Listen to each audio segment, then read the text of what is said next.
We've just had an opportunity to meet with District Attorney Angel McElgrath and some members of her team. We had a very respectful meeting. A federal agency does not explain itself unless it has to. For weeks, the FBI's role in this case was a rumor, a detail people argued about online without evidence either way. Then this week, the agency put it in writing. And the reason they gave was not the one most people assumed. They are not there because they suspect the sheriff's office of getting it wrong. They are there for two reasons. One, they are helping process digital evidence. Two, and this is the part that changes the shape of the story, they are working a separate track entirely. Interstate threats made against people connected to this case, people who are not named, people whose safety is now, as of this week, a federal matter. Before we go further, a quick note. This case involves a young man's death, a grieving family, and threats against real people. Viewer discretion is advised. Quick grounding for anyone catching up. Nolan went to the island by boat on the 4th of July with a group of friends. He didn't return with them that evening. 2 days later, a park ranger found his body in the water, off the island's northwestern tip. In the 2 weeks since, this has gone from a local missing person case to a story with a federal thread running through it, a grieving family demanding a phone examination, and now an active investigation into threats against people who were never accused of anything.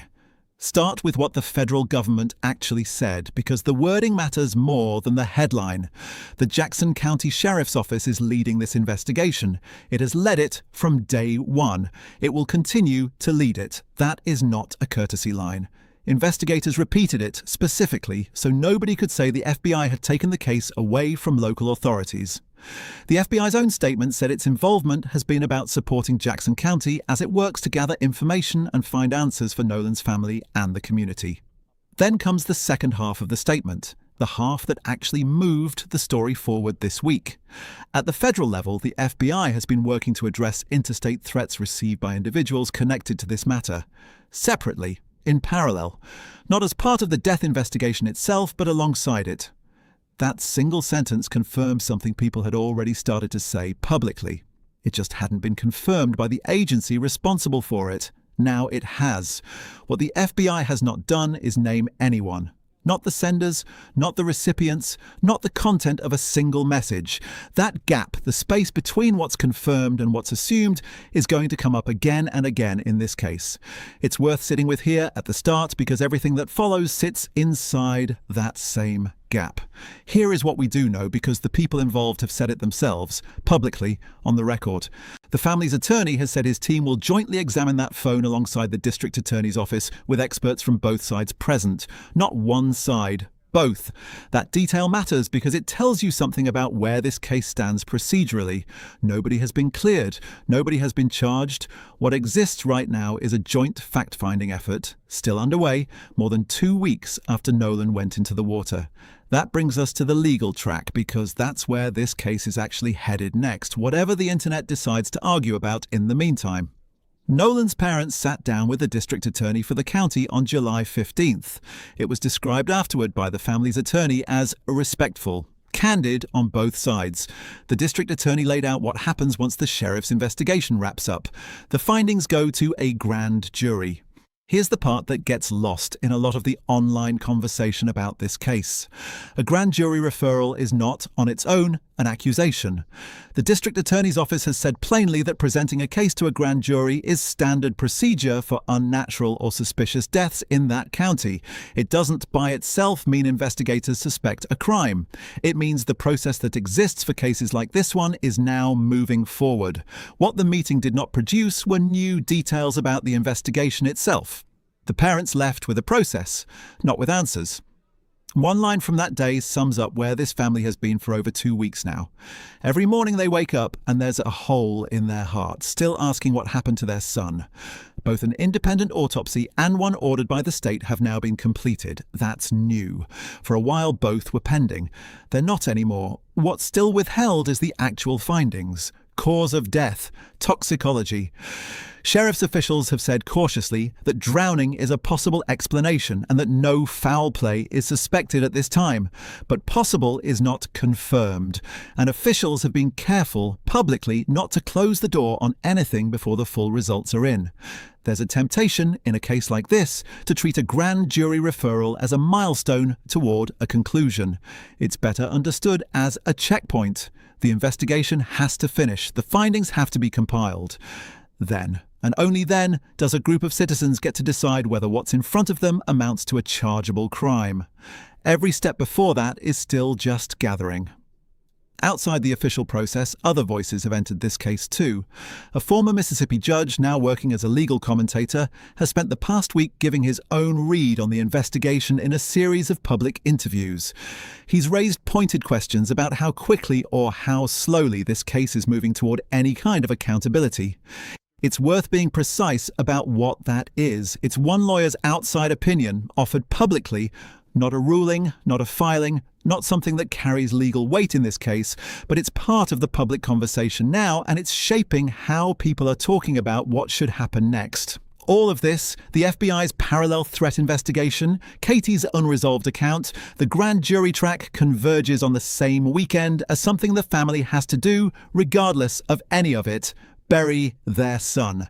The city offered its largest venue for the service. For a moment, that was the plan. Then the price came back, over $80,000, and it became public, and the family made a different choice. They're holding the funeral at a church instead. The venue that stepped aside did so graciously on the record, wishing the family well. A well-known filmmaker is covering the costs of the service. The eulogy is being delivered by a prominent civil rights minister. The family's attorney is expected to speak as well, with what's being described as a call to justice. For anyone who can't be there in person, the service is being made available to watch live, so that people outside Mississippi can witness this alongside the family.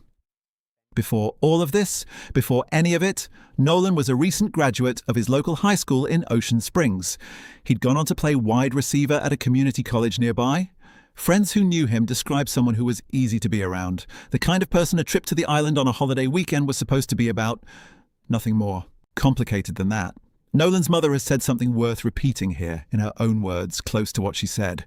That her son would not want people sitting around crying, that the family intends, alongside the grief, to celebrate who he was, a bright light, a sensitive soul. Those are her words for him, and they're the ones his family chose to close this chapter with, not ours. So here is where this actually stands, stripped of everything except what's confirmed. A federal agency is investigating threats against people connected to this case, separately from the death itself, and hasn't said who or what. 2 people gave 2 different accounts of Nolan's last hours on that island, and neither has been disproven. A grand jury process is moving forward, which is procedure, not verdict. 2 autopsies are finished and their findings are not yet public. And today, while all of that remains open, a family is standing in a church in Ocean Springs, Mississippi, saying goodbye to their son. Whatever happens with the investigation from here, that part of this story is already finished. Nolan Xavier Wells was 18. He went to Horn Island on the 4th of July with people he considered friends. He never came home. Everything else in this case is still being written. That sentence isn't. Before you go, a note on everything you just heard. This video covers an active, ongoing investigation into the death of a real person. Some details discussed here are confirmed by investigators and public officials. Others are accounts given by individuals involved and have not been independently verified or resolved by any investigation, court, or law enforcement agency. No one discussed in this video has been charged with a crime, and nothing here should be understood as an accusation against any individual named or referenced. Facts may change as the investigation continues. This video is presented for informational purposes based on publicly available reporting at the time it was made. If you want to understand what happens next in this case as it develops, subscribe so you don't miss it when it does. One of Nolan's friends, a young man who was on the island with him, has said he and others have been receiving threats online since the case went national. He described it plainly. Young people trying to navigate adulthood, he said, who did nothing wrong, now absorbing hatred they don't understand. Separately, a Jackson County judge, the stepmother of one of the 3 friends who made the return trip without Nolan, posted publicly about death threats made against her own family. Two different people, two different public statements, neither one detailing what the threats actually said. The FBI has not filled in that blank either. What's confirmed is that the threats exist, and that federal law enforcement now considers them serious enough to investigate as a standalone matter. What's not confirmed is anything beyond that. Anyone telling you they know the specific content of those messages is telling you more than the FBI itself has said. The friend who spoke publicly about the threats put it in his own terms. He described himself and the others as young adults still figuring out life who did nothing wrong and who don't understand the hate they're now absorbing because of it. Whatever did or didn't happen on that island, that's a separate question from whether the people now receiving threats deserve them. The FBI's involvement says they don't, at least not without evidence, and evidence is exactly what nobody outside the investigation has. Before we get to the account that split this case in two, it's worth being clear about why so many people are watching it in the first place, and why the local sheriff's office has felt the need to keep explaining itself in public. Nolan was black. The group of friends he travelled to the island with and who came back without him is white. That single fact, layered onto a death in coastal Mississippi with no clear explanation yet, has turned a missing person case into something much bigger. It's touched off national conversations about trust, about who gets believed, about how law enforcement in the Deep South handles cases like this one. None of that context changes what is or isn't confirmed about what happened to Nolan. But it explains why a local case has a national audience, and why every new detail, however small, gets amplified far beyond Jackson County. The sheriff leading the investigation has said, on the record, that the friends who returned without Nolan are cooperating. He said his office has now spoken with more than 60 witnesses. He's also said something that complicates the story rather than resolving it, that initial interviews suggested Nolan chose to stay behind, and that his friends believed at the time that he'd find another way home. The family's attorney disputes that framing. He said another witness told his team a different version, one where Nolan intended to leave with the group, not stay behind. He's gone further, alleging that messages appear to have been deleted from the phone recovered from the boat, the same phone that was found along with Nolan's keys. That phone is now expected to be examined jointly by investigators for both sides, before any of that allegation can be confirmed one way or the other. So even before we get to Katie, there are already two competing timelines. The sheriff's, built on interviews with the friends, and the family's, built on a separate witness and a contested phone. Now add Katie into that picture, because her account is the piece that's supposed to settle which timeline is right, and instead it's made the picture more complicated. Now to the part of this story that has generated more disagreement than any other single detail. A young woman named Katie. Nolan met her on the island that day. That much isn't disputed. What happened after is where the two accounts of his final hours split apart, and neither side has been able to close that gap since. According to Katie, she and Nolan spent time together and then went their separate ways. She got back on her own group's boat. She assumed, but did not personally see, that Nolan reboarded his friend's boat to head home. According to the friends who made that return trip, Nolan told them something different, that he was choosing to stay behind, to keep talking with her, that they left without him because that's what he told them he wanted. Two accounts, two different last images of a teenager who was, within 48 hours, found. Dead in the water off that island. This is not a case of someone lying and someone telling the truth, at least not one anyone has proven. It may be a case of two people in the middle of a holiday crowd on a beach, each assuming the other had the situation handled. Assumption is not the same as certainty, and the space between what Katie assumed happened and what Nolan's friends say he told them is still, as of this week, unresolved.